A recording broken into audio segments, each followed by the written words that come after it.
Hi everybody, this is Dr. Swanson, welcoming you to the COMM 362 Public Relations Writing 1 class. Welcome! Now, you may have taken an online class before, or maybe you haven't, and in either case, I have organized this class to make it as simple as possible for you to work through it.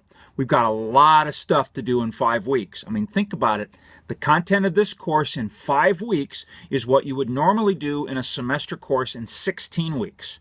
So, as Betty Davis once said in the movies, buckle your seatbelt. It's going to be a bumpy night. She said it better than I did.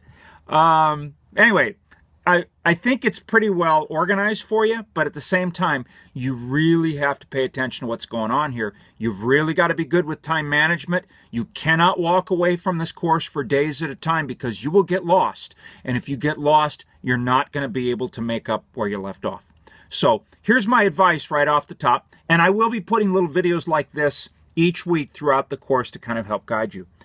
Go to the top of Titanium and look at that introductory area there where I talk about how the course is organized.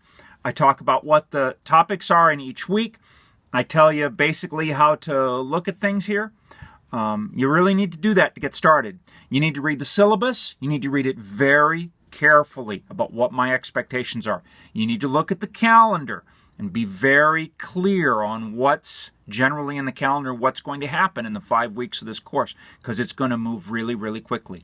You need to block out some time every day to work with this course. Even if all you can block out on a particular day is a half an hour, block out a half an hour. You've got to spend time with this, and you've got to practice it. I make the connection a lot of times, metaphorically speaking, that good writing is like good music.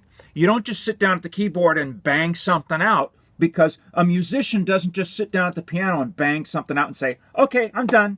No, it takes practice, practice, practice. A good musician also listens to other musicians and observes other musicians. I want you to do that. I want you to be doing a lot of reading of good public relations copy. And you say, well, where do I find that? On the internet. There are hundreds of public relations blogs out there on the internet. Hundreds. Find one that you really like and follow it. Read news copy, and I don't mean on your phone. Read news copy, long-form news copy. Read newspaper articles. Read magazine articles. See how they are paced. See how the quotes are structured. So much of what we write in PR is in a journalistic style. And so the more that you can read good journalism, the more you'll put that set of templates in your head, and you'll know how to be able to write good public relations copy. So here's what I want you to do right off the bat. Read those materials I talked about. In Titanium, I've got my computer here in front of me. In Titanium, it says, immediately, please join a team. Do that immediately, because in the first week, we've got a team-based assignment. That means you and 3 other people are going to have to communicate about this assignment. How should you communicate? Well, I'm going to recommend that you use Google Documents. Now, if your schedules allow you to physically get together, meet at a Starbucks, talk over a table, great. That's ideal. But this is an online course, and we don't require you to do that. So think about Google Documents. Think about phone calls. Think about Skype. Don't think about text. You cannot communicate via text and put together an assignment. Trust me, I've taught this course dozens of times. It doesn't work. You cannot text back and forth and develop an assignment. So think Google Docs, think those other methods to communicate amongst yourselves. And I know you're going, teamwork, I hate teamwork, Yeah, lots of people do, but guess what? In public relations, teamwork is the norm, not the exception. We have a recent graduate from our program. She graduated 3 years ago. She's already an account executive for Hill & Knowlton. She's on 7 different product teams, product client teams. Some of those teams are based in Europe. They all communicate via Skype. So she doesn't go meet with all those people. They meet in a virtual environment, and all of her work is team-based. So in public relations, you're going to be working in teams. You're going to have teams in your office. You're going to have teams with the client.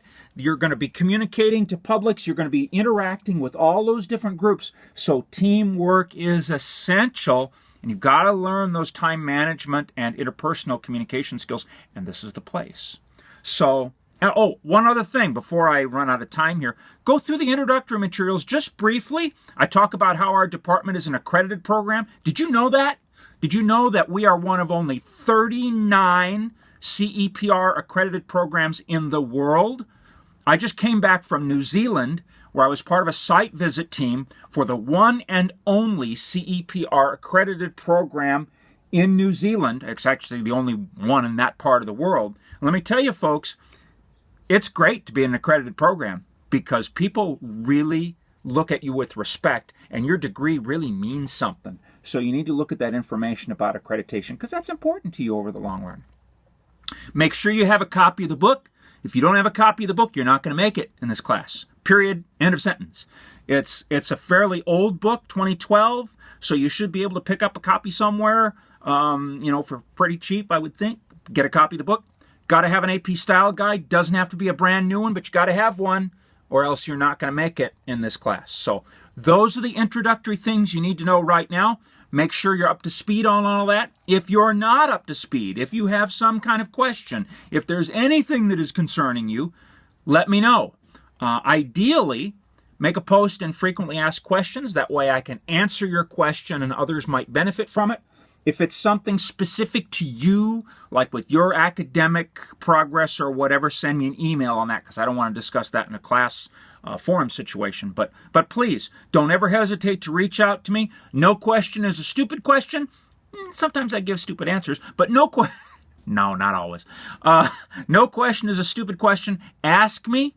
This is going to be a tight seatbelt, hair back, if I had hair back, incredible 5-week experience. But you can get through this if you give it the time and the attention it deserves. Let me know how I can help you do that.